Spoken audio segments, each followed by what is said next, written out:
नमस्कार दोस्तों, स्वागत है आप सभी का प्रोविडेंस कोचिंग एकेडमी देहरादून में।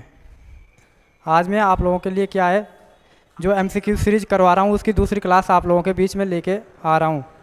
तो सभी लोग क्या है एक बार जल्दी से जुड़ जाएं और जो लोग क्लास में जुड़े हुए हैं आप सभी लोग क्या है एक बार क्लास को जल्दी से शेयर कर दें ताकि मैं आपकी आज की क्लास को जल्दी से शुरू कर सकूँ। तो सभी लोग क्या है एक बार क्लास को शेयर कर दें।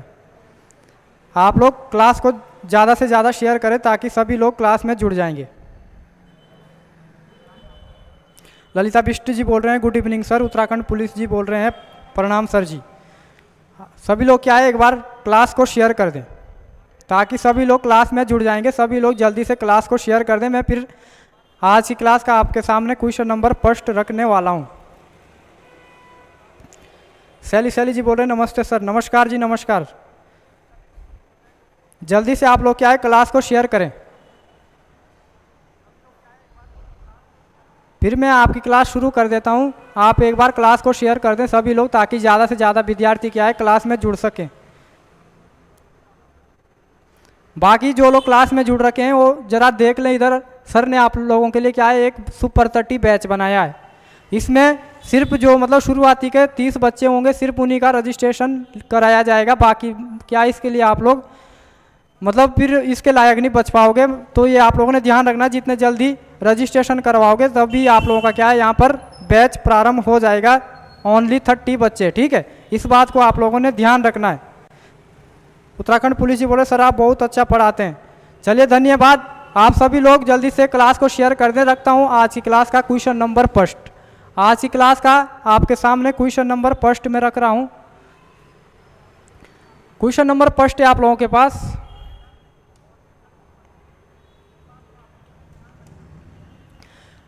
इसको क्या लिखना आपने पौरव। इसको क्या लिखना है पौरव काल में भू अभिलेखों। पौरव काल में भू अभिलेखों को अपने पास रखने वाला अधिकारी को क्या कहा जाता था। पौरव काल में जो आपके अधिकारी होते थे उसमें से जो भूमि अभिलेख जो अपने पास रखता था उसको क्या कहा जाता था। ऑप्शन ए क्या है क्षेत्रपाल, ऑप्शन बी है प्रभाकर, ऑप्शन सी है षटकोषचरित, ऑप्शन डी है खंडपति। तो आप लोग अपने अपने आंसर देने प्रारंभ कर दें जल्दी से। धून स्टडी जी बोल रहे हैं गुड इवनिंग सर।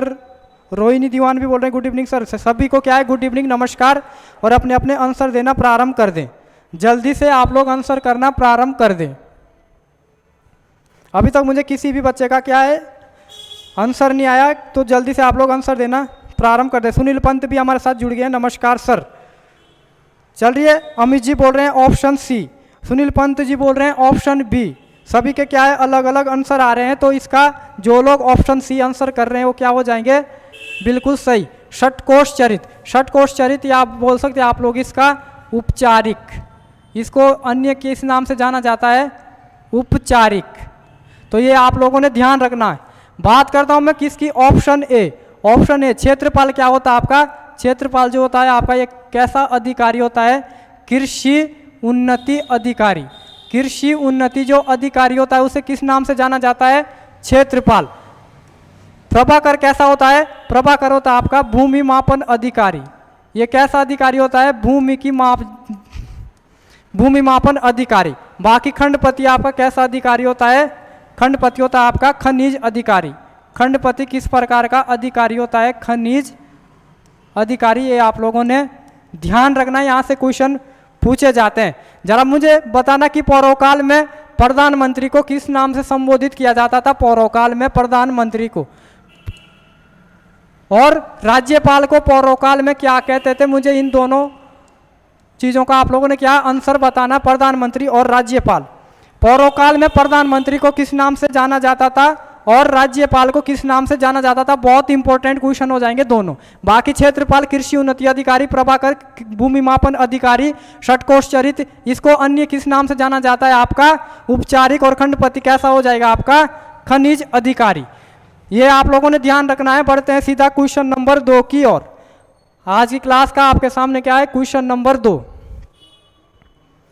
पहले वाला जो क्वेश्चन है बेहतरीन क्वेश्चन हो जाएगा। क्वेश्चन नंबर 2 भी आपका क्या है पेपर में पूछा हुआ है। किस मंदिर का जीर्णोद्धार मुगल सम्राट औरंगजेब द्वारा किया गया। औरंगजेब द्वारा किया गया। तो अपने अपने आंसर देना क्या है प्रारंभ कर दें। याद नहीं आ रहा अभी। ऑप्शन ए क्या हो जाएगा, चैती देवी मंदिर। ऑप्शन ए क्या हो जाएगा, चैती देवी मंदिर। ऑप्शन बी पूर्णागिरि मंदिर। ऑप्शन बी कौन सा हो जाएगा, पूर्णागिरि मंदिर। ऑप्शन सी नंदा देवी मंदिर। ऑप्शन डी है इनमें से कोई नहीं। नितिन बिष्ट जी बोल रहे हैं सर प्रणाम। प्रणाम भाई प्रणाम। सभी लोग अपने अपने आंसर देना प्रारंभ कर दें जल्दी से, और जो लोग क्लास में अभी अभी जुड़े हैं क्या है, एक बार क्लास को शेयर कर दें ताकि ज़्यादा से ज़्यादा लोग क्लास में जुड़ जाएं।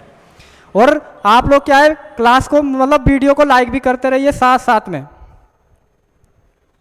ऑप्शन ए, ऑप्शन ए आप लोगों के द्वारा आंसर किया जा रहा है, ऑप्शन ए। चलिए जो लोग ऑप्शन ए आंसर कर रहे हैं वो क्या हो जाएंगे, बिल्कुल सही।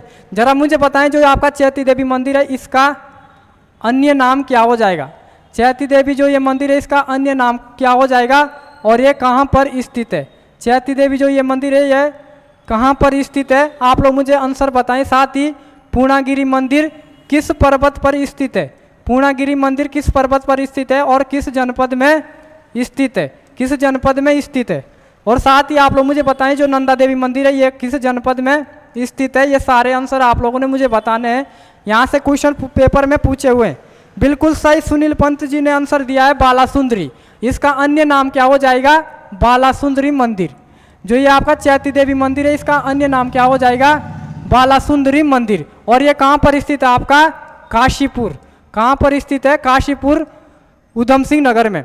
और पूर्णागिरि मंदिर किस पर्वत पर है, अन्नपूर्णा पर्वत। बिल्कुल बिल्कुल सुनील पंत जी आपने सही आंसर दिया है। किस पर्वत पर है, अन्नपूर्णा, अन्नपूर्णा पर्वत पर यही स्थित है, जो कि कहाँ पर पड़ता है आपका, चंपावत में।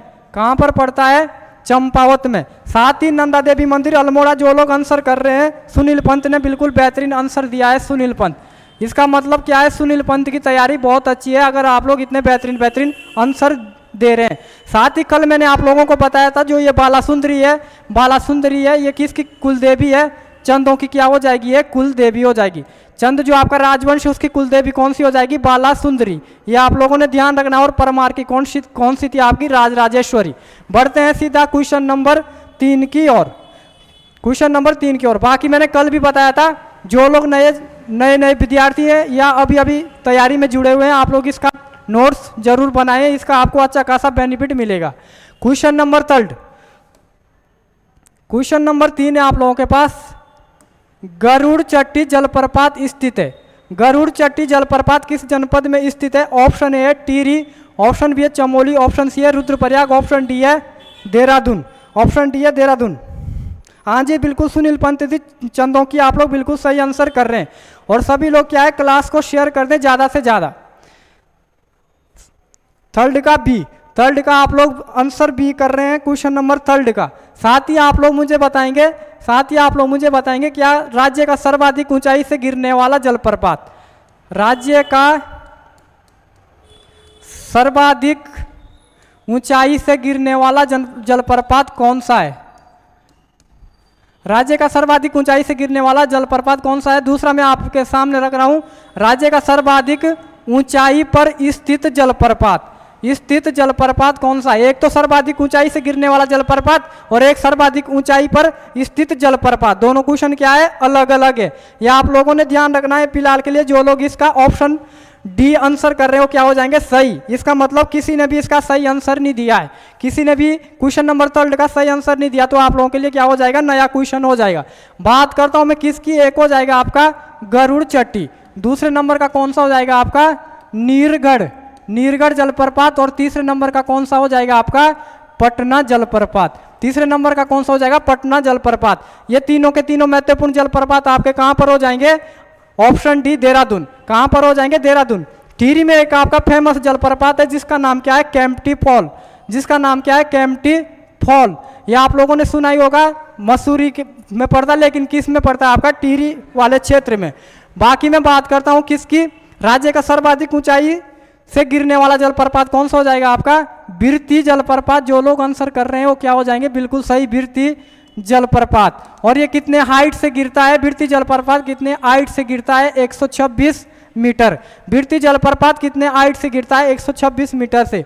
और राज्य का सर्वाधिक ऊंचाई पर स्थित जलप्रपात कौन सा हो जाएगा आपका, वसुंधरा जलप्रपात। कौन सा हो जाएगा, वसुंधरा जलप्रपात, जो कि आपका कहां पर हो जाएगा, वसुंधरा जलप्रपात कहां हो जाएगा, चमोली में।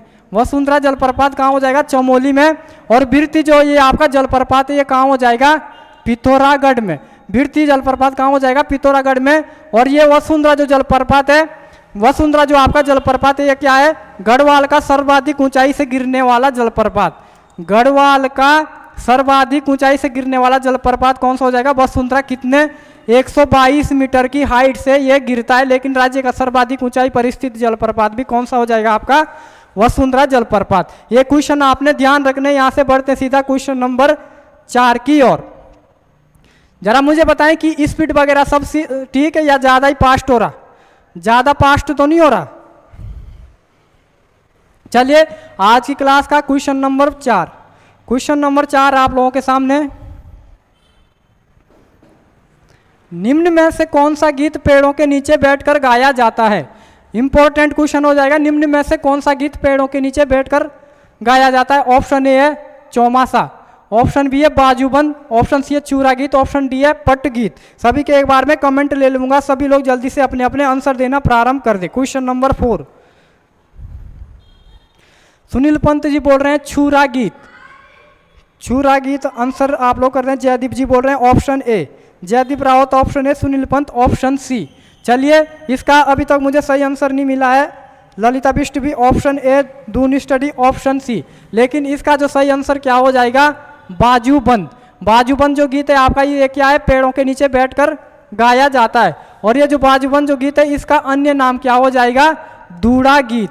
इसको अन्य किस नाम से भी जाना जाता है, दूड़ा गीत के नाम से। बाकी जो ये आपका बाजूबंद जो ये गीत है ये किस प्रकार का गीत है। आप लोगों से पेपर में पूछा जाएगा कि बाजूबंद किस प्रकार का गीत है, ऋतु गीत है, नृत्य गीत है या परिणय गीत है। परिणय मतलब प्रेम संबंधी गीत, तो ये किस प्रकार का गीत हो जाएगा, परिणय गीत। ये आप लोगों ने ध्यान रखना है, किस प्रकार का गीत हो जाएगा, परिणय गीत। बाकी जो ये चौमासा है ये किस प्रकार का गीत हो जाएगा, ऋतु गीत। परिणय गीत किस प्रकार का हो जाएगा, ऋतु गीत, जो कि आपका क्या है, वर्षा ऋतु में गाया जाता है। बाकी छूरा गीत, छूरा गीत जो आपका जौनसार, ये जौनसार में गाया जाता है। जौनसार में आपके वृद्ध भेड़ पालकों से, वृद्ध भेड़ पालकों द्वारा क्या है, युवा भेड़ पालकों को सीख देने के उपलक्ष्य में जो गीत गाया जाता है उसे कौन सा गीत बोला जाता है, छूरा गीत। ये वाला छूरा जो गीत है ये पेपर में पूछा हुआ, ध्यान रखना। जौनसार में वृद्ध भेड़ पालकों द्वारा युवा भेड़ पालकों को सीख देने के लिए कौन सा गीत गाया जाता है, छूरा गीत। बाकी जो ये पट गीत है ये किस प्रकार का गीत है, उपदेशात्मक गीत। इसमें क्या है, उपदेश दिए जाते हैं। पट गीत किस प्रकार का गीत है, उपदेशात्मक गीत। ये भी क्वेश्चन पेपर में पूछा हुआ है पट गीत। पट गीत से भी क्वेश्चन पेपर में पूछा हुआ है, ध्यान रखना है आपने यहाँ से। चलिए बढ़ते हैं सीधा क्वेश्चन नंबर 5 की ओर। बाकी जो लोग नए होंगे वो आप लोग नोट्स जरूर बनाएं। ये आप लोगों को अभी मजाक लग रहा होगा, लेकिन इसकी वैल्यू आपको क्या है, पेपर में पता चलेगी कि किस क्वेश्चन की वैल्यू कितनी। मैं बाद में आप लोगों को बता भी देता हूँ कि ये क्वेश्चन प्रीवियस ईयर में पूछा हुआ है या ये आने वाला इंपॉर्टेंट हो सकता है, ठीक है। क्वेश्चन नंबर 5, कालो का डांडा पौड़ी, कालो का डांडा और जौनसार बावर, कालो का डांडा और जौनसार बावर से किन शासकों की मुद्रा प्राप्त होती है। क्वेश्चन पेपर में पूछा हुआ है कालो का डांडा और जौनसार बावर से किन शासकों की मुद्रा प्राप्त होती है। नेहा शर्मा जी बोल रहे हैं प्रेम। जी बिल्कुल, बाजूबंद जो गीत है वो कैसा हो जाएगा, प्रेम गीत। राधे माँ बोल रहे हैं गरुड़ चट्टी पौड़ी में नहीं है क्या। जी मैं बता दूं आपको, जो गरुड़ चट्टी, नीरगढ़ और पटना जो जलप्रपात है ये आपके ऋषिकेश में पड़ते हैं, लेकिन किस वाले साइड में पड़ते हैं, देहरादून। तो आप लोग उसका पौड़ी बिल्कुल भी आंसर ना लगाएं। ऋषिकेश में कहाँ पर पड़ते हैं, देहरादून में। ध्यान रखना, नीरगढ़ और गरुड़ चट्टी और पटना जलप्रपात। Option A Kuninda, option B है कुषाण, ऑप्शन सी है पौरव। इसका क्या हो जाएगा, पौरव। ऑप्शन डी है योधेय, ऑप्शन डी क्या हो जाएगा, योधेय राजवंश। क्वेश्चन नंबर 5, सर साफ नहीं दिख रहा है। सुनील पंत जी बोल रहे हैं आप क्वालिटी बढ़ा दो एक बार। चलिए करते हैं कुछ, ऐसे मुझे तो साफ दिख रहा है क्वेश्चन वगैरह, लिखा हुआ साफ नहीं दिख रहा है या जो क्वेश्चन आपका है ये साफ नहीं दिख रहा। आंसर देने प्रारंभ कर दें। कालो का डांडा और जौनसार बावर से अभी तक किसी का भी आंसर नहीं आया, जल्दी से आप लोग आंसर देना प्रारंभ कर दें। यार शर्मा बड़ा अली, जल्दी से आंसर दें। अभी तक किसी का भी आंसर नहीं आया है, लेकिन इसका सही आंसर क्या हो जाएगा? ऑप्शन डी, योधेय राजवंश। योधेय राजवंश की जो हमें मुद्राएं कहाँ से देखने को मिलती है? कालो डांडा, जो कि कहाँ पर पड़ता है? पौड़ी। कालो डांडा कहाँ पर पड़ता है? पौड़ी में। अगर मैं बात करता हूँ कालो डांडा, कालो डांडा की अगर मैं बात करता हूँ तो इसका नाम लैंसडाउन कब रखा गया?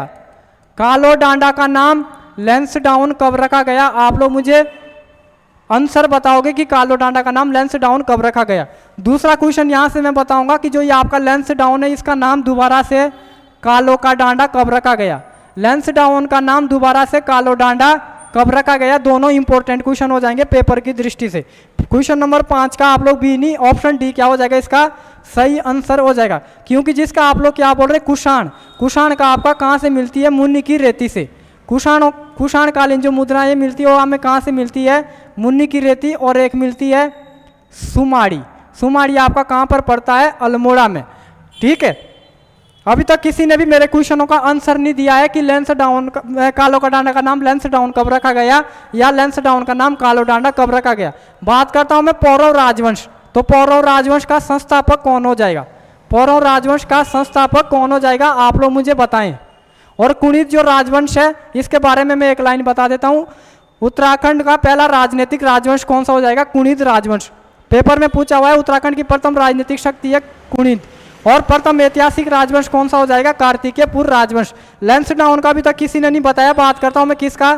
कालो का डांडा जो ये नाम है, इसका नाम लैंसडाउन कब रखा जाता है? 1890 में। 1890 में किसके नाम पर? लॉर्ड लैंसडाउन के नाम पे। साथ ही यही आपका लैंसडाउन है, इसका नाम कालो डांडा दोबारा से कब कर दिया जाता है? इसका नाम दोबारा से कालो डांडा कब कर दिया जाता है? 2022 में। स्टार लगा देना, ये क्वेश्चन पेपर में पूछा जाएगा, ध्यान रखना। बाकी मैंने बताया पौरव राजवंश का संस्थापक कौन है? पौरव राजवंश का संस्थापक कौन हो जाएगा? विष्णु बर्मन। विष्णु बर्मन, ये आपसे बेसिक क्वेश्चन पेपर में पूछे जाते हैं। 1887 नहीं भाई, 1890 हो जाएगा, बता दिया मैंने। बाकी 2022। चलिए बढ़ते हैं सीधा क्वेश्चन नंबर 6 की ओर।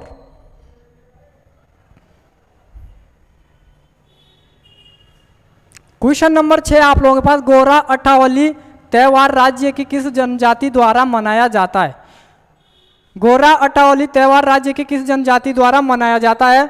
ऑप्शन ए है थारू, ऑप्शन बी है भोटिया, ऑप्शन बी क्या हो जाएगा?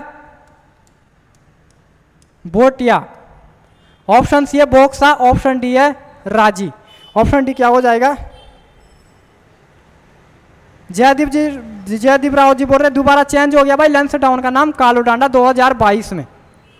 राजी आप लोगों के द्वारा आंसर किया जा रहा है, राधे मांझी। सुनील पंत भी 6 का डी बोल रहे हैं। पूनम पुंडीर भी ऑप्शन बी बोल रहे हैं, ऑप्शन बी जो बोल रहे हैं गलत है। इसका सही आंसर क्या हो जाएगा? राजी, ऑप्शन डी। बात करता हूं मैं थारू। थारुओं का प्रमुख त्योहार कौन सा हो जाएगा आपका? बजहर।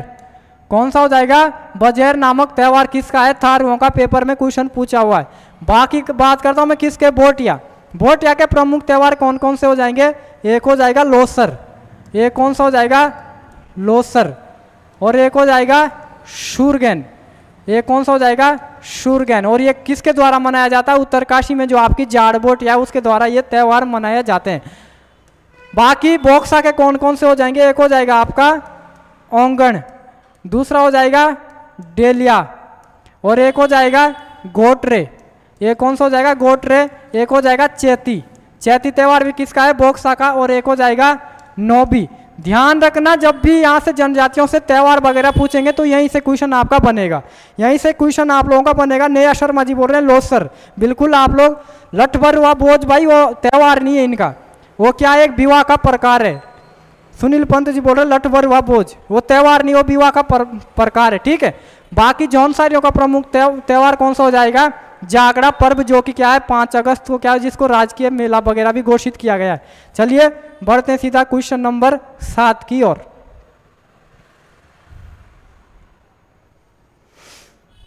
क्वेश्चन नंबर 7 है बुद्धा टेम्पल। बुद्धा टेम्पल किस रूप में प्रसिद्ध है? बुद्धा टेम्पल किस रूप में प्रसिद्ध है? क्वेश्चन पेपर में पूछा हुआ है। नामग्याल मठ, नाम ड्रिलिंग मठ, मंडोलिक मठ या एमिस मठ, इनमें से किस नाम से बुद्धा टेम्पल प्रसिद्ध है? थारू और बॉक्सा में कंफ्यूज होता है। कंफ्यूज नहीं होना आप लोगों ने, ठीक है। जो बहुत सारे लिखा है मैंने वो किसके हैं? बॉक्सा के। बजेर किसका है?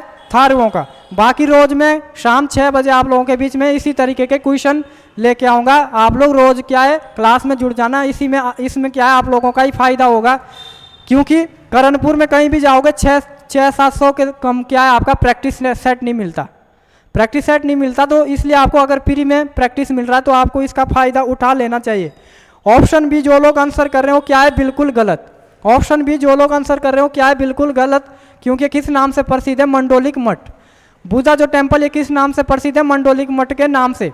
और ये कहाँ पर स्थित है? देहरादून में। तो मुझे ज़रा बताएं कि जो बुद्धा टेम्पल है इसकी स्थापना कब होती है? बुद्धा टेम्पल की स्थापना कब होती है और इसके संस्थापक कौन हो जाएंगे? बुद्धा टेम्पल के संस्थापक कौन हो जाएंगे? साथ ही देहरादून में जो ये आपका बुद्धा टेम्पल है इसकी शैली क्या हो जाएगी? बुद्धा टेम्पल किस शैली में बना हुआ है? ये भी क्वेश्चन आप लोगों ने मुझे बताना। हाँ जी, नेहा शर्मा जी, मंडोलिक मठ बिल्कुल इसका सही आंसर हो जाएगा। मंडोलिक मठ। जो लोग गलत आंसर दे रहे हैं और पुराने स्टूडेंट हैं इनमें से कुछ आप लोग क्या है अपने तैयारी को बेहतर करते रहिए, साथ साथ में रिवीजन वगैरह करते रहिए, ठीक है। अंकित पवार जी बोल रहे हैं सर कितने दिन तक फ्री चलेगी ये क्लास? भाई ये जब तक आप लोगों का पेपर नहीं हुआ, चाहे एसआई का हो या बंदी रक्षक का हो या पुलिस का हो या कनिष्ठ सहायक का, कंटिन्यू क्या मैं रोज शाम 6 बजे, टाइमिंग नीचे ऊपर हो सकती, लेकिन ये क्या है आपकी प्रैक्टिस में फ्री करवाऊंगा और सॉल्यूशन ऐसा दूंगा, 1 नंबर सॉल्यूशन। आपको भी लगेगा कि ऐसा सॉल्यूशन कहीं भी नहीं देखने को मिलेगा। तो आप लोगों ने सिर्फ क्लास में जुड़ना। ये तो अभी शुरुआत है, अभी मैं 20-25 क्वेश्चन रख रहा हूँ। एक समय ऐसा भी आएगा पूरा पेपर में 100 नंबर का यहाँ पे आपके बीच में उतार दूंगा, ग्रुप सी लेवल का, जिसमें आपका 20 नंबर की हिंदी होगी, 40 नंबर का उत्तराखंड होगा, बाकी 40 नंबर का जीएस, करंट अफेयर सब, और 10 नंबर की रीजनिंग। इस तरीके से मतलब 30 नंबर का जीएस वगैरह और 10 नंबर की रीजनिंग। अभी तक किसी ने भी मुझे आंसर नहीं दिया है। मैं बात करता हूँ किसकी? बुद्धा टेम्पल। बुद्धा टेम्पल की स्थापना कब होती है? 1965 में। इसके संस्थापक कौन हो जाएंगे? कोवन रिनपोचे। इतना तो पता होना चाहिए क्योंकि आपके देहरादून में है और आप लोग देहरादून में रह रहे, इतना तो पता ही होना चाहिए कि बुद्धा टेम्पल कोवन रिनपोचे। और ये किस शैली में बना हुआ है? जापानी शैली में। देहरादून में जो ये बुद्धा टेम्पल ये किस शैली में बना हुआ है? जापानी शैली में। स्टार लगा देना, किसी को भी पता नहीं होगा, इक्का दुक्का स्टूडेंट होगा जिनको पता होगा कि जापानी शैली में। और ये किस नाम से प्रसिद्ध है? मंडोलिक मठ। पेपर में पूछा हुआ है कि बुद्धा टेम्पल किस नाम से प्रसिद्ध है। चलिए बढ़ते हैं क्वेश्चन नंबर 8 की ओर। क्वेश्चन नंबर 8 है आप लोगों के बीच में, राज्य का सबसे पुराना वन संग्रहालय देहरादून। देहरादून की स्थापना कब हुई? राज्य का जो सबसे पुराना वन संग्रहालय है देहरादून वन संग्रहालय, उसकी स्थापना कब होती है?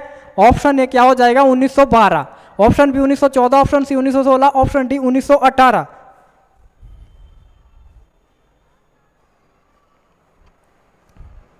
प्रदीप सिंह जी बोल रहे हैं जय श्री राम सर जी। जय श्री राम भाई। सर मैं उत्तरकाशी से हूँ बट बुद्धा टेम्पल देखा है। तो देखा है तो आप लोगों को उसके बारे में थोड़ा जानकारी वगैरह भी लेनी चाहिए। 1914 राज्य का सबसे पुराना वन संग्रहालय 1914। सुनील पंत, नेहा शर्मा ने बिल्कुल सही आंसर बताया है 1914। आप लोगों ने इसका बिल्कुल सही आंसर बताया है। बात करता हूं मैं किसकी? Option A 1912। 1912 में आपका क्या होता है? अल्मोड़ा कांग्रेस की स्थापना होती है। 1912 में आपका क्या होता है? अल्मोड़ा कांग्रेस की स्थापना होती है। बात करता हूं मैं 1916। 1916 में क्या आपका कुमाऊं परिषद की स्थापना होती है। 1916 में कुमाऊं परिषद की क्या हो जाती है? स्थापना हो जाती है, जिसका क्या है 1926 में कांग्रेस में विलय हो जाता है। साथ ही 1918 में आपका गढ़वाल कांग्रेस की स्थापना होती है। गढ़वाल कांग्रेस की स्थापना कब होती है? 1918 में। और इसका क्या है कांग्रेस में विलय कब हो जाता है? 1931 में। प्रांतीय कांग्रेस मतलब केंद्र की जो कांग्रेस है उसमें इसका विलय कब हो जाता है? 1931 में। ये वाला क्वेश्चन अच्छा हो जाएगा कि गढ़वाल कांग्रेस का प्रांतीय कांग्रेस में विलय किस वर्ष हुआ। तो किस वर्ष होता है? 1931 में। 1918 गढ़वाल कांग्रेस, हाँ जी गढ़वाल कांग्रेस, लेकिन 1931 में क्या इसका प्रांतीय कांग्रेस में विलय हो जाता है। बढ़ते हैं सीधा क्वेश्चन नंबर 9 की ओर। बाकी आप लोग देख ही रहे होंगे, जितना भी जो भी मतलब विद्यार्थी क्या है इंटरेस्टेड है, और जो शुरुआती के अभी स्टूडेंट है जिनको एसआई वगैरह की तैयारी करनी है या ग्रुप सी की करनी है, RO, ARO, PCS, upper PCS, lower PCS, तो क्या आप लोग इसमें रजिस्ट्रेशन करवा सकते हैं। 1 अगस्त से आपके लिए क्या है न्यू बैच बनाया जा रहा है, जिसका नाम क्या है सुपर 30 बैच। सुपर 30 बैच, इसमें सिर्फ क्या है शुरू के 30 बच्चों को आपको लिया जाएगा। तो आप लोग क्या है जल्दी से इसमें अपना रजिस्ट्रेशन करवा दें। बढ़ते हैं सीधा क्वेश्चन नंबर 9 की ओर। क्वेश्चन नंबर 9 आपके बीच में, फूलों की घाटी को यूनेस्को की विश्व धरोहर सूची में कब शामिल किया गया। फूलों की घाटी को यूनेस्को की विश्व धरोहर सूची में कब शामिल किया गया। क्वेश्चन नंबर 9, इसमें ऑप्शन आप लोग देख लेंगे, तब तक मैं कुछ आपके सामने क्वेश्चन रख रहा हूँ बेसिक से। उत्तराखंड में कुल कितने राष्ट्रीय उद्यान है। उत्तराखंड में कुल कितने राष्ट्रीय उद्यान है, जिसमें से सबसे सबसे पुराना राष्ट्रीय उद्यान कौन सा है, साथ ही सबसे नया राष्ट्रीय उद्यान कौन सा है, और सबसे बड़ा राष्ट्रीय उद्यान कौन सा है, और सबसे छोटा राष्ट्रीय उद्यान कौन सा है। ये 4 क्वेश्चन आपके सामने रख रहा हूँ। यहीं से क्वेश्चन फंसते हैं, मैंने जितने भी देखे मतलब क्वेश्चन इसी तरीके के फंसते हैं, या उनका क्षेत्रफल वगैरह इस तरीके से। ऑप्शन डी जो लोग आंसर कर रहे हैं क्या हो जाएंगे बिल्कुल सही, ऑप्शन डी क्या हो जाएगा बिल्कुल सही। और 6 जो लोग आंसर कर रहे हैं वो भी बिल्कुल क्या हो जाएंगे सही। सबसे पुराना जिम कॉर्बेट राष्ट्रीय उद्यान जो लोग आंसर कर रहे हैं वो भी क्या हो जाएंगे बिल्कुल सही। साथ ही सबसे नया गंगोत्री राष्ट्रीय उद्यान जो लोग आंसर कर रहे हैं वो भी क्या हो जाएंगे बिल्कुल सही। और सबसे बड़ा भी कौन सा हो जाएगा आपका गंगोत्री। सबसे छोटा कौन सा हो जाएगा आपका फूलों की घाटी, जो कि आपका पेपर में भी क्वेश्चन आपका सेट में भी दिया हुआ है, फूलों की घाटी राष्ट्रीय उद्यान। बात करता हूँ किसकी, फूलों की घाटी राष्ट्रीय उद्यान की, क्योंकि क्वेश्चन में दिया हुआ है तो इसके बारे में थोड़ा मैं आपको बताऊंगा कि फूलों की घाटी राष्ट्रीय उद्यान की स्थापना कब होती है। 1982 में। इसकी स्थापना कब होती है 1982 में। और इसको यूनेस्को की सूची में कब शामिल किया जाता है 14 जुलाई 2005 को। बात करता हूँ मैं किसका, इस फूलों की घाटी राष्ट्रीय उद्यान का क्षेत्रफल। फूलों की घाटी जो आपका राष्ट्रीय उद्यान है इसका क्षेत्रफल कितना हो जाएगा 87.50 वर्ग किलोमीटर। ये क्या हो जाएगा फूलों की घाटी राष्ट्रीय उद्यान का क्षेत्रफल हो जाएगा, जो कि क्या है सबसे छोटा राष्ट्रीय उद्यान है। हाँ जी, नया शर्मा जी बोल रहे 7 वन्य जीव बिहार।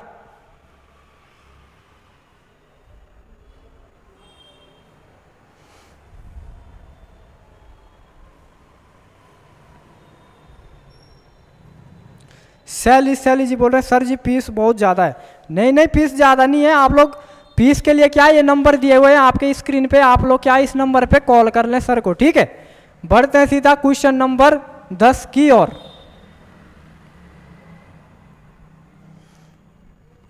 क्वेश्चन नंबर 10 है हिमालय नक्षत्र वेधशाला की स्थापना किसने की थी।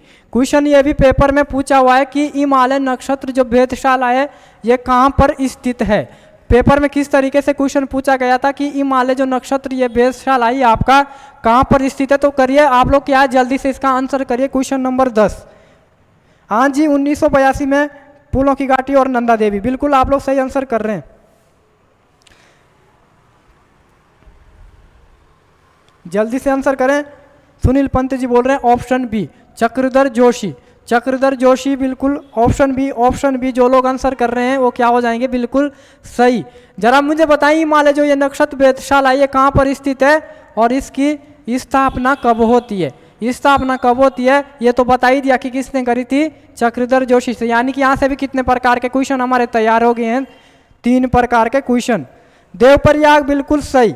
देवप्रयाग जो लोग आंसर कर रहे हैं वो क्या हो जाएंगे बिल्कुल सही। कहाँ पर स्थित है, देवप्रयाग टिहरी में। देवप्रयाग टिहरी इसका क्या हो जाएगा बिल्कुल सही आंसर हो जाएगा। स्थापना किसी ने अभी तक नहीं बताई। इसकी स्थापना कब होती है किसी ने मुझे अभी तक आंसर नहीं दिया। इसकी स्थापना कब होती है 1946 में। 1946 इसका क्या हो जाएगा बिल्कुल सही आंसर। बढ़ते हैं सीधा क्वेश्चन नंबर 11 की ओर। जरा मुझे बताएं ज़्यादा तेज तो नहीं हो रहा, स्पीड वगैरह ठीक है, अगर थोड़ा ज़्यादा फास्ट हो रहा तो मैं स्पीड थोड़ी कम कर दूंगा, आप लोग मुझे कमेंट में बताएं, ठीक है। क्वेश्चन नंबर 11 है आप लोगों के पास, टिहरी में सोनिया शेर, टिहरी में सोनिया शेर तथा विशा नामक परता, ये थोड़ी क्या है टाइपिंग मिस्टेक हो जाती है, टाइपिंग मिस्टेक हो जाती तो आप लोग इसको समझें। टिहरी में सोनिया शेर तथा विशा नामक परता के खिलाफ आंदोलन का नेतृत्व किसके द्वारा किया गया था। टिहरी रियासत में क्या चलाई गई थी, एक परता चलाई गई थी जिसे नाम दिया गया था सोनिया शेर या विशा नामक परता। तो सबसे पहले तो तुम्हें यह पता होना चाहिए कि किस टिहरी नरेश के द्वारा इस परता का प्रारंभ किया गया था। पहला ही क्वेश्चन जबरदस्त हो जाएगा, तुम लोगों से पूछा जाएगा कि सोनिया शेर या विशा परता को प्रारंभ करने वाला टिहरी नरेश कौन था। तो कौन था, आप लोग मुझे हो रहा है तेज सर, चलिए थोड़ा स्लो कर देता हूं अगर ज़्यादा ही आपको फास्ट लग रहा है, ठीक है। तो मुझे बताएं किसके द्वारा ये परता प्रारंभ की जाती है। फिलहाल के लिए इसका जो लोग आंसर कर रहे थे क्या, नागेंद्र सकलानी, नागेंद्र सकलानी जो लोग आंसर कर रहे थे तो क्या हो जाएंगे, बिल्कुल सही। नागेंद्र सकलानी नहीं, कौन हो जाएगा आपका, गोपाल सिंह, गोपाल सिंह क्या हो जाएगा, इसका सही आंसर हो जाएगा गोपाल सिंह। ऑप्शन ए नहीं, ऑप्शन सी क्या हो जाएगा, इसका सही आंसर हो जाएगा ऑप्शन सी। बात करता हूं मैं क्या, अमर सिंह राणा, अमर सिंह राणा की मैं बात करता हूं, इन्होंने क्या करा था आपका कुंजड़ी वन, कुंजड़ी वन जो आपका आंदोलन होता है, कुंजड़ी वन आंदोलन का नेतृत्व किसके द्वारा किया गया था, किसके द्वारा किया गया था, अमर सिंह राणा के द्वारा। और ये कुंजड़ी वन आंदोलन कब होता है, 1904 में, 1904 में जो ये कुंजड़ी वन आंदोलन होता है किसका नेतृत्व किसके द्वारा किया गया, अमर सिंह राणा के द्वारा, अमर सिंह राणा के द्वारा जी बिल्कुल। बात करता हूं मैं किसकी, टिहरी में सोनिया शेर और विशा परता, किसी ने भी आंसर नहीं दिया तो इसका सही आंसर क्या हो जाएगा, प्रताप शाह, किसके द्वारा, प्रताप शाह के द्वारा, प्रताप शाह के द्वारा ये परता प्रारंभ की जाती है और इसके खिलाफ आवाज किसके द्वारा उठाई जाती है, जो कि मैंने आपको सॉल्यूशन में बता दिया है। बढ़ते सीधा क्वेश्चन नंबर 12 की ओर। क्वेश्चन नंबर 12 है आप लोगों के पास, हरिद्वार में स्थित मकरवाइनी गंगा मंदिर का निर्माण किसके द्वारा किया गया। जबरदस्त क्वेश्चन हो जाएगा।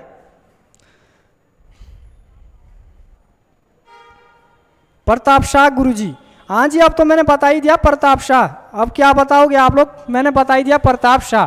हरिद्वार में स्थित मकरवाइनी गंगा मंदिर का निर्माण किया गया स्वामी मित्रानंद, राजा सुचेत्र, राजा सुचेत्र, ये आपका क्या लिख दिया इन्होंने, सरस्वती,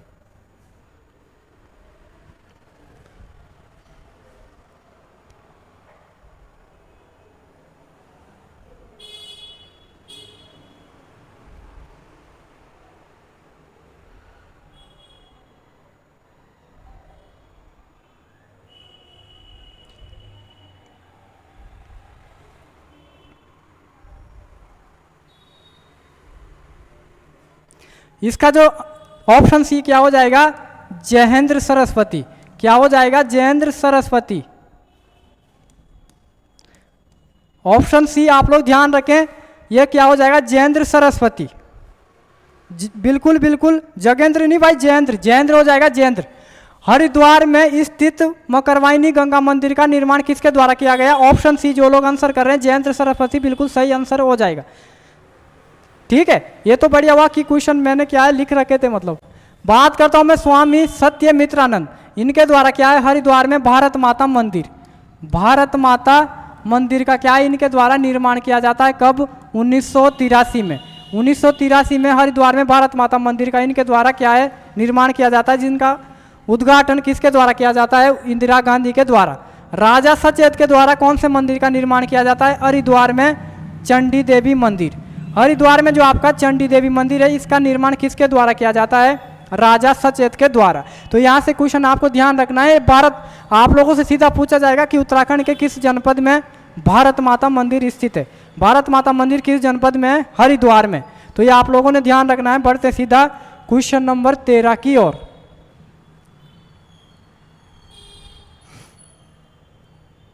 क्वेश्चन नंबर 13 है आपका, छपेली किस प्रकार का गीत है। यह आप लोगों ने ध्यान रखना है, छपेली, ये यहाँ पर टाइपिंग मिस्टेक हो रखी है, तो छपेली आप लोग ध्यान रखना, छपेली किस प्रकार का गीत है, छपेली किस प्रकार का गीत है। नेहा शर्मा जी बोल रहे हैं कि मुझे तो बस हर की पौड़ी का पता है, तो मैंने इनके क्या है बता दिए। अगले दिन में क्वेश्चन डाल दूंगा कि मनसा देवी मंदिर का निर्माण किसने कराया था। हरिद्वार के जो फेमस मंदिर है उनके संस्थापक का भी आप लोगों को क्या है पता होना चाहिए। अगर किसी को ध्यान आ रहा है तो मनसा देवी मंदिर का निर्माण किसने करवाया था, कमेंट में बताएं।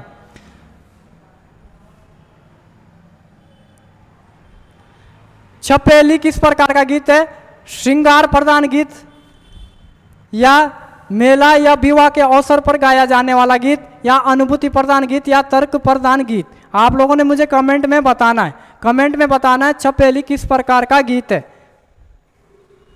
ऑप्शन सी, ऑप्शन सी आप लोगों के द्वारा आंसर किया जा रहा है, ऑप्शन सी। लेकिन इसका क्या हो जाएगा, बिल्कुल ऑप्शन बी सही आंसर हो जाएगा। ऑप्शन बी मेला व विवाह के अवसर पर गाए जाने वाला गीत। देखना जरा यहाँ पे, एक है आपका छपेली और एक कौन सा हो जाएगा आपका चौपती। चौपती आपका शायद पटवारी लेखपाल के एग्जाम में पूछा हुआ क्वेश्चन है कि चौपती किस प्रकार का गीत है, तो ये किस प्रकार का गीत हो जाएगा, श्रृंगार या प्रिय मिलन गीत हो जाएगा। ठीक है, ये कैसा हो जाएगा आपका श्रृंगार प्रधान गीत। बाकी बात करता हूं मैं अनुभूति प्रधान गीत कौन सा हो जाएगा आपका बगनोल गीत। अनुभूति प्रधान वाला गीत कौन सा हो जाएगा, बगनोल गीत। पेपर में पूछा जाएगा कि बगनोल किस प्रकार का गीत है, तो पूछा जाएगा तर्क शक्ति तर्क प्रधान गीत है या अनुभूति प्रधान गीत है या मेलों में गाया जाने वाला गीत है या श्रृंगार प्रधान गीत है, तो कैसा हो जाएगा आपका, कैसा हो जाएगा अनुभूति प्रधान गीत। बात करता हूं मैं किसका, तर्क प्रधान गीत। तर्क प्रधान गीत कौन सा हो जाएगा आपका बैर गीत। बैर जो आपका गीत है ये किस प्रकार का गीत है, तर्क प्रधान गीत। ध्यान रखना है ऑप्शन सी और ऑप्शन डी पेपर की दृष्टि से बहुत महत्वपूर्ण हो जाएंगे, बगनोल और बैर गीत। साथ ही बात करता हूं मैं क्या चौपती। चौपती भी आपका क्या है पेपर में पूछा हुआ क्वेश्चन है शायद पटवारी लेखपाल के एग्जाम में। हाँ जी हाँ जी, फिर ये मिलन गीत, फिर ये मिलन गीत भाई वो छोपती है, छोपती ऑप्शन जो मैंने यहाँ पर लिखा है। बाकी यहाँ पर क्वेश्चन में क्या दिया हुआ था छपेली। छपेली किस प्रकार का गीत है आपका मेला या विवाह के अवसर पर गाया जाने वाला गीत। इसमें आपने क्या है डाउट में नहीं रहना है। बढ़ते हैं सीधा क्वेश्चन नंबर 14 की ओर।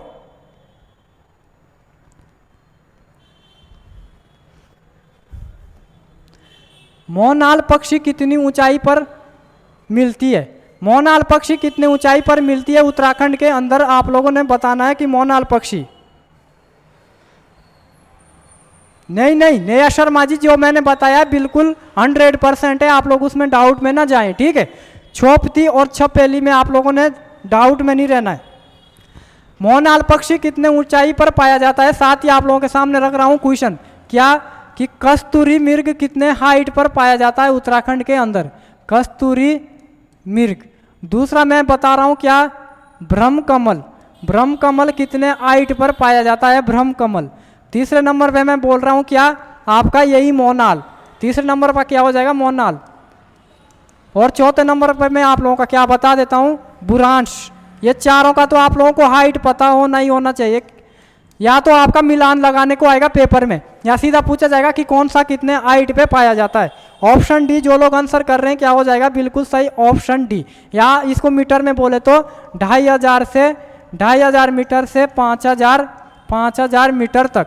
कस्तूरी मृग कितने हाइट तक पाया जाता है मुझे कमेंट में बताएं। कस्तूरी मृग, कस्तूरी मृग कितने हाइट तक पाया जाता है जल्दी से आप लोग कमेंट में आंसर बताएं।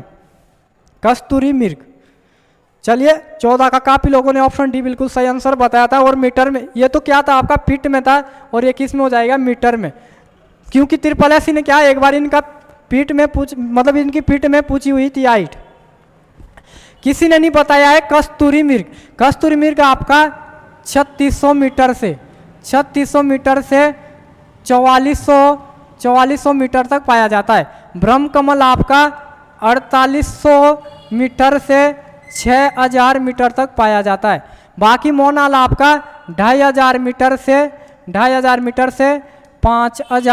मीटर तक पाया जाता है। बुरांश आपका 1500 मीटर से आपका 4000 मीटर तक पाया जाता है। ये क्या है सभी के सभी क्वेश्चन एक एक बार पेपर में पूछे हुआ है। एक एक बार ये क्वेश्चन आपका पेपर में पूछे हुए हैं, तो आगामी पेपर के लिए भी क्वेश्चन यहीं से बनते हैं, आगामी पेपर में भी क्वेश्चन यहीं से बनते हैं, इस बात को आपने ध्यान में रखना है। बाकी मैं बात करता हूँ ये मोनाल पक्षी, मोनाल पक्षी का जरा आप लोग मुझे बताएं कि मोनाल पक्षी का वैज्ञानिक नाम क्या है। मोनाल पक्षी का वैज्ञानिक नाम क्या है, आप लोग मुझे बताएं। बढ़ते सीधा क्वेश्चन नंबर 15 की ओर, कमेंट में बताएं आप लोग जो ये मोनाल पक्षी इसका वैज्ञानिक नाम क्या है। इनके वैज्ञानिक नाम भी पेपर में पूछे जाते हैं। नेहा शर्मा जी बोल रहे हैं कस्तूरी मृग 3600 से 4400 मीटर तक। बात करता हूं किसकी, क्वेश्चन नंबर 15। क्वेश्चन नंबर 15 है आप लोगों के पास, कुमाऊं मंडल के कितने जनपद गढ़वाल मंडल के साथ सीमा स्पर्श करते हैं। कुमाऊं मंडल के कितने जनपद गढ़वाल मंडल के सीमा को स्पर्श करते हैं, जरा कमेंट में बताएं। क्वेश्चन नंबर 15 जबरदस्त क्वेश्चन हो जाएगा। कुमाऊं के कितने जनपद गढ़वाल के साथ सीमा बनाते हैं, या गढ़वाल के कितने जनपद कुमाऊं के साथ सीमा बनाते हैं। ये दोनों आंसर आपने बताने, कुमाऊं के कितने जनपद सीमा बनाते हैं और गढ़वाल के कितने जनपद सीमा बनाते हैं। जल्दी से आप लोग मुझे बताएं। सब बढ़िया, चलिए बिल्कुल। अभी तक बताया नहीं किसी ने कि कुमाऊं मंडल के कितने जनपद सीमा बनाते हैं। तब तक के लिए मैं बता देता हूं, मान के चलिए क्या हो जाएगा आपका, ये क्या हो जाएगा आपका उत्तराखंड का नक्शा हो जाएगा। उत्तराखंड का नक्शा हो जाएगा तो आपको पता है इधर वाला क्या हो जाएगा आपका गढ़वाल, और इधर वाला क्या हो जाएगा आपका कुमाऊं। ये क्या हो जाएगा आपका कुमाऊं। अगर मैं बात करता हूं, कुछ बेसिक से क्वेश्चन रख रहा हूं, उत्तराखंड का टोटल क्षेत्रफल कितना हो जाएगा 53,483 वर्ग किलोमीटर। अब ये मत बोलना गुरुजी इतनी बेसिक चीज क्यों लिख रहा, क्योंकि यहाँ से मैं क्वेश्चन कुछ और ही निकालने वाला हूँ, तो आपको ध्यान रखना कि क्वेश्चन कैसे निकलेंगे। इसमें से मैं बात करता हूँ कि जो 53,483 वर्ग किलोमीटर है, इसमें से गढ़वाल के अंतर्गत कितना क्षेत्रफल है आपका 60%, कुमाऊं के अंतर्गत कितना हो जाएगा आपका 40%। तो एग्जामिनर आपसे क्वेश्चन कैसे पूछेगा कि गढ़वाल और कुमाऊं के क्षेत्रफल का अनुपात क्या है। गढ़वाल और कुमाऊं के क्षेत्रफल का अनुपात क्या हो जाएगा 3:2।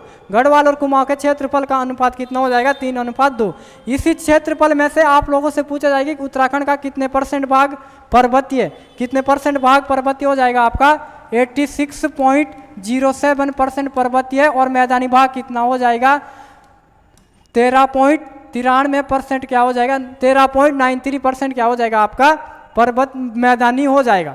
अगर मैं बात करता हूँ राज्य का आकार क्या हो जाएगा आयताकार, ये आप लोगों ने ध्यान रखना है। हाँ जी बेसिक ही आते हैं, ज्योग्राफी आपका पूरा मैप से हो जाना चाहिए। बाकी बात करता हूँ कि उत्तराखंड के कितने जनपद नेपाल के साथ सीमा बनाते हैं। पूरब में नेपाल है तो कौन से हो जाएंगे 3। इसके लिए भी आपको ट्रिक ध्यान रखनी है, उचपी। उचपी एक आपकी ट्रिक काम आएगी कि नेपाल के साथ सीमा कौन से बनाते हैं 3। कौन कौन से, उधम सिंह नगर, चंपावत, पिथौरागढ़। और चीन तिब्बत के साथ कौन बनाता है, इसके लिए भी ट्रिक आपने बनानी है उचपी, यानी कि उत्तरकाशी, चमोली, पिथौरागढ़। बाकी उत्तराखंड के कितने जनपद अंतर्राष्ट्रीय सीमा बनाते हैं, उत्तराखंड के कितने जनपद अंतर्राष्ट्रीय सीमा बनाते हैं 5 जनपद। और सर्वाधिक अंतर्राष्ट्रीय सीमा कौन बनाते हैं आपका पिथौरागढ़। और बात करता हूं मैं सर्वाधिक राज्यों के साथ सीमा कौन बनाता है देहरादून। और उत्तराखंड के कितने जनपद यूपी के साथ सीमा बनाते हैं 5। और यूपी के कितने जनपद उत्तराखंड के साथ सीमा बनाते हैं 7। हिमाचल के कितने जनपद उत्तराखंड के साथ सीमा बनाते हैं 3। और उत्तराखंड के कितने जनपद हिमाचल के साथ सीमा बनाते हैं 2। बहुत बड़ा खेल है और कुछ नहीं है, सिर्फ इसी मैप का खेल है। बाकी मैं यहाँ पर क्वेश्चन बता देता हूँ, इसका सही आंसर क्या हो जाएगा ऑप्शन डी, क्योंकि कुमाऊं के कितने जनपद गढ़वाल के साथ सीमा बनाते हैं 4। कुमाऊं के कितने जनपद गढ़वाल के साथ सीमा बनाते हैं 4। सबसे पहले हो जाएगा पिथौरागढ़, उसके बाद हो जाएगा बागेश्वर, तीसरे नंबर पर हो जाएगा आपका अल्मोड़ा, चौथे नंबर पर हो जाएगा नैनीताल। चौथे नंबर पे क्या हो जाएगा नैनीताल। स्टार लगा देना, अच्छा कुछ क्वेश्चन हो जाएगा। गढ़वाल के कितने जनपद कुमाऊं के साथ सीमा बनाते हैं सिर्फ और सिर्फ 2। एक हो जाएगा आपका चमोली, एक कौन सा हो जाएगा चमोली, और एक हो जाएगा आपका पौड़ी। गढ़वाल के कितने जनपद 2, कुमाऊं के कितने जनपद 4। इतना आपको ध्यान रखना है। बढ़ते सीधा क्वेश्चन नंबर 16 की ओर। ज्योग्राफी का आपका जबरदस्त क्वेश्चन हो जाएगा, ये वाला जो मैंने बोला है सीमाओं से, ठीक है। क्वेश्चन नंबर 16, कांग्रेस के कलकत्ता अधिवेशन में राज्य से कौन सा व्यक्ति उपस्थित था। कांग्रेस के कलकत्ता अधिवेशन में राज्य से कौन सा व्यक्ति उपस्थित था, कमेंट में बताएं। सुनील पंत जी बोल रहे हैं वीडियो में सारे बेसिक थे, बस थोड़ा लेंथी हो गया था। हाँ जी, वीडियो का पेपर आसान था, लेकिन इसको क्या है, सब लोग टैकल नहीं कर पाए। आपको पेपर को टैकल करना आना चाहिए। उसमें देखा होगा आपने सारे के सारे उत्तराखंड में तो 40 में से आपके 38 नंबर आने थे, अगर किसी ने ढंग से पढ़ा होगा। इतना बढ़िया उत्तराखंड था पूछा हुआ। अब आप लोग बोलोगे कि सर अपनी तारीफ अपने आप कर रहे हैं, ठीक है। अभी पुलिस का एग्जाम हुआ था, उसमें से हिंदी और उत्तराखंड दोनों सब्जेक्ट को मिलाकर 57-58 नंबर का क्या है मेरा पढ़ाया हुआ आया था। बाकी उत्तराखंड कोई सा भी पेपर उठा लेना, अगर मेरे प्रैक्टिस सेट या मेरी क्लास वगैरह पढ़ लोगे, अगर 40 में से आपके 37-38 नंबर ना आए तो आप लोग मुझे बोलना कि सर आपने झूठ बोला था। फिलहाल के लिए इसका सही आंसर क्या हो जाएगा, ज्वालादत्त जोशी। और यही ज्वालादत्त जोशी क्या है आपका 1886, 1887, 88, 1888, 90, 91 और 92, ये जितने भी कांग्रेस के अधिवेशन होते हैं 87, 88, 90, 91, 92 में, इसमें उत्तराखंड का कौन सा व्यक्ति उपस्थित रहता है, ज्वालादत्त जोशी। लेकिन आपने सिर्फ और सिर्फ एक ही पढ़ा होगा 1886, तो इतना ये भी ध्यान रखना है 87, 88, 90, 91, 92 में, ठीक है। बात करता हूं मैं किसकी, मुकुंदी लाल प्लस अनुसुईया प्रसाद बहुगुणा।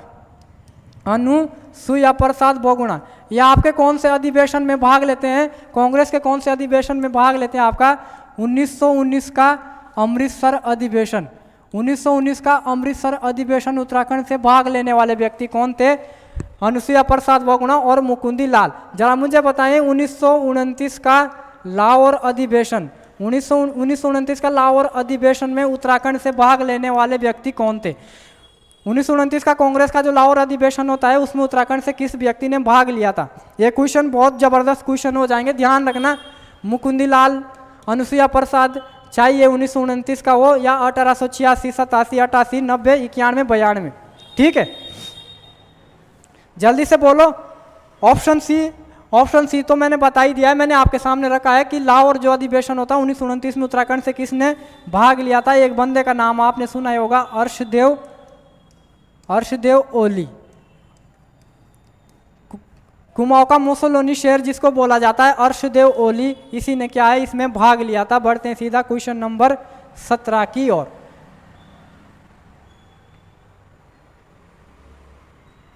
क्वेश्चन नंबर 17 आपके पास, बिसोन पर्वत पर क्या स्थित है। इनमें से कौन सी चीज ऐसी है जो आपके बिसोन पर्वत पर स्थित है, जल्दी से आप लोग आंसर बताएं। अर्शदेव ओली, बिल्कुल आप लोग सही आंसर कर रहे हैं। आंसर देना इतनी बड़ी बात नहीं, जो नए स्टूडेंट होंगे ना उनके लिए जो ये सॉल्यूशन वगैरह मिल रहा है उसको आपने ध्यान रखना है, ठीक है। आपने ज्वालादत्त जोशी भी ज़्यादातर बच्चों ने सिर्फ 1886 पढ़ा होगा, लेकिन ध्यान रखना 87, 88, 90, 91, 92 में। इनमें से कौन सी चीज ऐसी है जो आपका बिसोन पर्वत पर स्थित है। उपयुक्त सभी, पहाड़ी बोला, शानदार गुरुजी, धन्यवाद भाई। इसका क्या हो जाएगा, इसका ऑप्शन डी होना था, उपयुक्त सभी। इसका ऑप्शन डी क्या होना था, उपयुक्त सभी, और यही क्या हो जाएगा, इसका सही आंसर हो जाएगा। बाकी आप लोग मुझे बताएं कि जी ये वशिष्ठ गुफा, वशिष्ठ कुंड और वशिष्ठ आश्रम कहाँ पर स्थित है। ये सारी चीजें कहाँ पर स्थित है, किस जनपद में स्थित है, किस जनपद में स्थित है। वशिष्ठ गुफा, वशिष्ठ कुंड, वशिष्ठ आश्रम कहाँ पर स्थित है, या बिसोन पर्वत कहाँ पर स्थित है। चारों के चारों, यहाँ से तुम्हारे 4 प्रकार के क्वेश्चन बन जाएंगे। चारों कहाँ स्थित है, टिहरी में। ये चारों के चारों आपका कहाँ स्थित है, टिहरी में। बढ़ते हैं सीधा क्वेश्चन नंबर 18 की ओर। क्वेश्चन नंबर 18 है आप लोगों के पास, ब्रिटिश उत्तरांचल को संयुक्त प्रांत आगरा एवं अवध का अंग कब बनाया गया। ब्रिटिश उत्तरांचल को संयुक्त प्रांत आगरा एवं अवध का अंग कब बनाया जाता है, यानी कि उत्तराखंड को आगरा या अवध में कब मिलाया जाता है, ठीक है। Option A 1901, option B 1902, option C 1903, option D 1904। जबरदस्त क्वेश्चन हो जाएगा मेरे अनुसार। आज की क्लास का सबसे बेहतरीन क्वेश्चन, आज की क्लास का सबसे बेहतरीन क्वेश्चन हो जाएगा ये कि ब्रिटिश उत्तरांचल को आगरा या अवध में कब मिलाया जाता है। ऑप्शन बी जो लोग आंसर कर रहे हैं, नेहा शर्मा जी बोल रहे हैं, अरे सर पहले लिखते ये, अरे वो टाइपिंग मिस्टेक हो जाती है ना, उन्होंने उपयुक्त इनमें से कोई नहीं लिखा होगा। ऑप्शन बी जो लोग आंसर कर रहे हैं क्या हो जाएगा, बिल्कुल सही। बात करता हूँ किसकी, option A Garhwal union. Option A 1901 में क्या होता है, गढ़वाल यूनियन, जिसको आप लोग अन्य नाम क्या बोल सकते हो, गढ़वाल हितकारिणी सभा। गढ़वाल हितकारिणी सभा की स्थापना कब होती है, 1901 में। 1903 में आपका किसकी स्थापना होती है, हैप्पी क्लब। हैप्पी क्लब की स्थापना कब होती है, 1903 में, और कहाँ पर होती है, अल्मोड़ा में। अल्मोड़ा में इसकी क्या होती है स्थापना, और किसके द्वारा की जाती है, गोविंद बल्लभ पंत के द्वारा। और ध्यान रखना ये क्वेश्चन अभी जो आपका सचिवालय रक्षक में हुआ था उसमें पूछा हुआ कि हैप्पी क्लब की स्थापना कहाँ पर हुई थी, कहाँ पर हुई थी, अल्मोड़ा में। बात करता हूँ 1904। 1904 में आपकी कौन सी सभा बनती है, सरोला सभा। 1904 में एक तो आपकी सरोला सभा बनती है और एक क्या होता है आपका कुंजड़ी वन आंदोलन। 1904 में सरोला सभा और एक होता है कुंजड़ी वन आंदोलन। साथ ही 1904 की वो डेट है जब आपका क्या है, गढ़वाल समाचार पत्र, गढ़वाल समाचार पत्र क्या है, बंद हो जाता है। और 1902 की वो डेट है जब क्या है, गढ़वाल समाचार पत्र का क्या होता है, प्रकाशन होता है। गढ़वाल समाचार पत्र का क्या होता है, प्रकाशन होता है। ये तमाम चीज़ें यहाँ पर आपको ध्यान रखनी है, चाहे तो आप इसका स्क्रीनशॉट भी ले लें। नेहा शर्मा जी बोल रहे हैं गढ़वाल दिवस कब होता है, कुमाऊं दिवस कब होता है। तो आप लोग सुन लें जरा, जो लोग पूछ रहे हैं कुमाऊनी भाषा दिवस कब होता है, 1 सितंबर को, और गढ़वाली भाषा दिवस कब होता है, 2 सितंबर को। ध्यान रखना, कुमाऊनी भाषा दिवस 1 सितंबर, गढ़वाली भाषा दिवस 2 सितंबर को, ये आपको ध्यान रखना है। बढ़ते हैं सीधा क्वेश्चन नंबर 19 की ओर। क्वेश्चन नंबर 19 ये आपके पास, कालसी अभिलेख किस वंश से संबंधित है। कालसी अभिलेख किस वंश से संबंधित है, ऑप्शन ए कत्यूरी राजवंश, पंवार राजवंश, कुषाण राजवंश या मौर्य राजवंश। इनमें से कालसी अभिलेख का संबंध किससे, कालसी अभिलेख से संबंधित मैं कुछ क्वेश्चन रख रहा हूं कि कालसी अभिलेख की खोज कब होती है, कालसी अभिलेख की खोज कब होती है और किसके द्वारा की जाती है। ये क्वेश्चन मैं आपके सामने रख रहा हूँ। और कालसी जो अभिलेख है, कालसी जो अभिलेख है इसका समय कितना बताया गया है, कालसी अभिलेख का, कालसी अभिलेख का संबंध किस शासक से है, कालसी अभिलेख का संबंध किस शासक से है। साथ ही कालसी अभिलेख की जो लिपि है वो क्या है, कालसी अभिलेख की भाषा क्या है, यानी कि कालसी जो अभिलेख है उस पर किस भाषा का प्रयोग किया गया है। साथ ही आप लोग मुझे बताएं कि कालसी अभिलेख में कालसी का नाम क्या मिलता है, कालसी वाला जो क्षेत्र है उसका नाम क्या मिलता है, और उसमें वहाँ के जो लोग हैं उनका नाम क्या मिलता है। कालसी अभिलेख में वहाँ के लोगों को किस नाम से संबोधित किया गया है, संबोधित किया गया। मौर्य राजवंश जो लोग आंसर कर रहे हैं बिल्कुल सही। कालसी अभिलेख की खोज 1860 जो लोग आंसर कर रहे हैं बिल्कुल सही हो जाएंगे। किसके द्वारा की जाती है, जॉन फॉरेस्ट के द्वारा, जॉन फॉरेस्ट के द्वारा क्या इसकी खोज की जाती है, कब, 1860 में। बात करता हूँ कालसी अभिलेख का समय, ये कब का है, कब का हो जाएगा, ये 257 ईस्वी पूर्व का, 257 ईस्वी पूर्व क्या हो जाएगा, कालसी अभिलेख का समय हो जाएगा। और ये किस शासक से संबंधित है, मौर्य वंश का एक शासक होता है अशोक, अशोक से क्या हो जाएगा, ये संबंधित हो जाएगा। इसकी लिपि क्या हो जाएगी आपकी, ब्राह्मी लिपि, इसकी लिपि क्या हो जाएगी, ब्राह्मी, और भाषा क्या हो जाएगी, प्राकृत भाषा। परीक्षा वाणी में आपका कौन सी भाषा दी होगी आपकी, वो गलत है, इसमें कौन सी हो जाएगी इसकी आपकी सही भाषा, प्राकृत। इस क्षेत्र का नाम क्या मिलता है, अपरांत। कालसी जो शिलालेख है इसमें आपका कालसी का नाम क्या दिया गया, अपरांत। और अपरांत का मतलब क्या होता है, अपरांत का मतलब होता है पश्चिम का अंत, अपरांत का मतलब क्या होता है, पश्चिम का अंत। यानी कि अशोक ने इस शिलालेख में बताया कि कालसी नामक एक जगह है जहाँ पर क्या है, पश्चिम का अंत होता है, इसलिए नाम दिया गया अपरांत। और यहाँ के क्षेत्र के जो लोग हैं इनको क्या कहा गया, पुलिंद। इन क्षेत्र मतलब कालसी क्षेत्र के जो वहाँ पर उस समय की जनता थी उनको क्या कहा गया है, पुलिंद। तो ये आप लोगों ने ध्यान रखना है। और इस समय उत्तराखंड में कौन सा राजवंश शासन कर रहा था, कुणिद राजवंश, कुणिद राजवंश अशोक के समय उत्तराखंड में शासन कर रहा था। बढ़ते हैं सीधा क्वेश्चन नंबर 20 की ओर। जरा आप लोग मुझे बताएं सॉल्यूशन वगैरह कैसा लग रहा है आप लोगों को, सॉल्यूशन वगैरह आप लोगों को कैसा लग रहा है। क्वेश्चन नंबर 20 है, शिवालिक श्रेणी का प्राचीन नाम क्या है, शिवालिक श्रेणी का प्राचीन नाम क्या है, मैनाक पर्वत, गंधमादन या कैलाश पर्वत।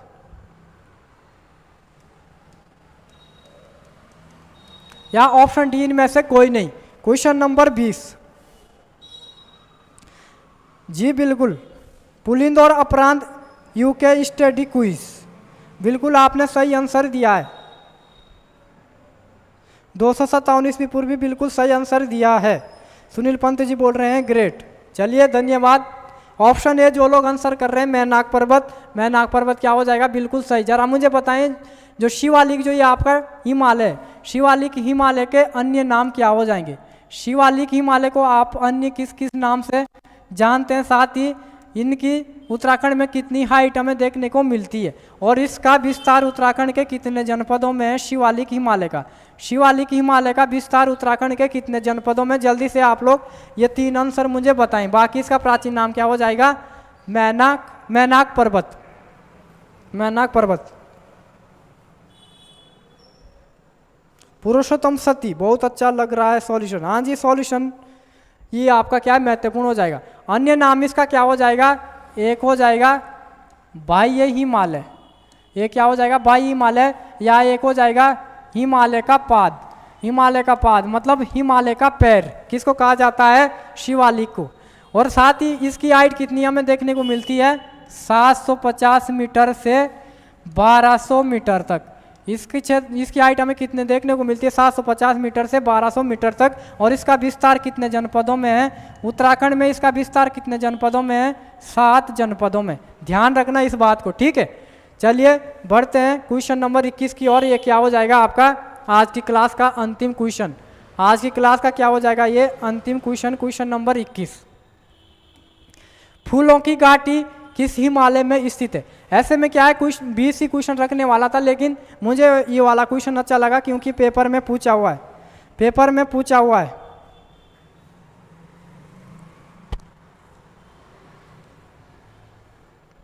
सेवन बिल्कुल सही आंसर कर रहे थे। फूलों की घाटी किस हिमालय में स्थित है? शिवालिक हिमालय, बृहद हिमालय, मध्य हिमालय या ट्रांस हिमालय? साथ ही आप लोग मुझे बताओगे क्या कि चक्राता, चक्राता, मसूरी, चक्राता और मसूरी फेमस हो जाएंगे आपके। और एक हो जाएगा आपका रानीखेत। ये कुछ आपके महत्वपूर्ण पर्यटक स्थल है। ये आपके कौन से हिमालय में आते हैं? ये आपके किस हिमालय के अंतर्गत आते हैं? फूलों की घाटी ऑप्शन बी, डी, सी सभी के अलग अलग आंसर आ रहे हैं, लेकिन इसका सही आंसर क्या हो जाएगा? बृहद हिमालय, यानी कि महान हिमालय में क्या है, हमें फूलों की घाटी देखने को मिलती है। मध्य हिमालय मत लगा देना, फूलों की घाटी कहाँ है? बृहद हिमालय या महान हिमालय में। और चक्राता, मसूरी, रानीखेत किस हिमालय में हो जाएंगे? ये किस हिमालय के अंतर्गत आते हैं? आपके मध्य हिमालय।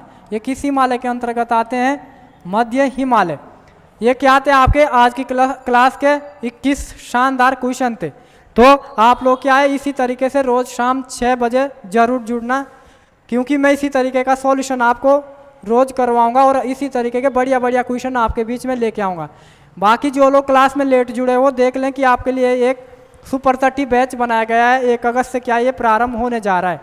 इसमें जो आपके 30 बच्चे होंगे उनको क्या है 50% डिस्काउंट भी दिया जाएगा सर के द्वारा। तो आप लोग क्या है इस बैच को जरूर ज्वाइन करें। 1 अगस्त से इस बैच को प्रारंभ कर दिया जा रहा है। Okay sir, thanks sir. Neha Sharma ji बोले थैंक यू।